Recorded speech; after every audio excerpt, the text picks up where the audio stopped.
Hello, mayong adlaw sa inyong tanan. Ako si Klein, ang inyong admin diri sa Little Faith.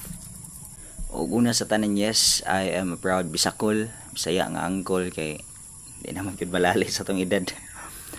O karong adlaw gusto lang ako ipasundayag sa inyong tanan ang isa sa mga ginabuhat na ako pampawala sa buryong.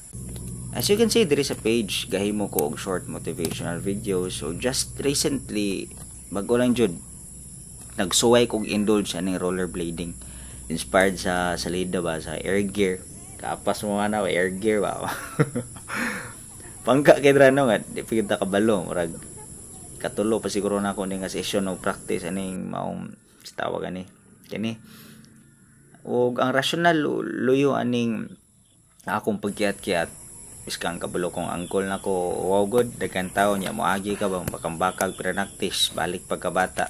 Pero rason na ni actually is gusto kong mangitag leeway every time musulod ang mga dili maayong panghuna-huna sa akong huna-huna kay ga huna-huna man ta.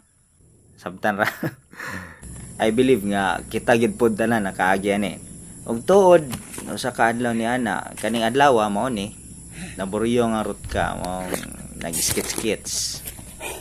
Samtang ko si katumba kahayang well huna-huna po sa mga mga things nga makapa-pressure ba kay naay mi agi gabay nag-abot ang mga mata lantaw siya ako sabsi niya then smile siya dayon ingon og good morning ana siya dili ni check sa wata na mga side checking ra mga goal pero afterwards nakasmile ko totally na change ang vibe sa akong adlaw. Then I figured out how little and how small that act of kindness is.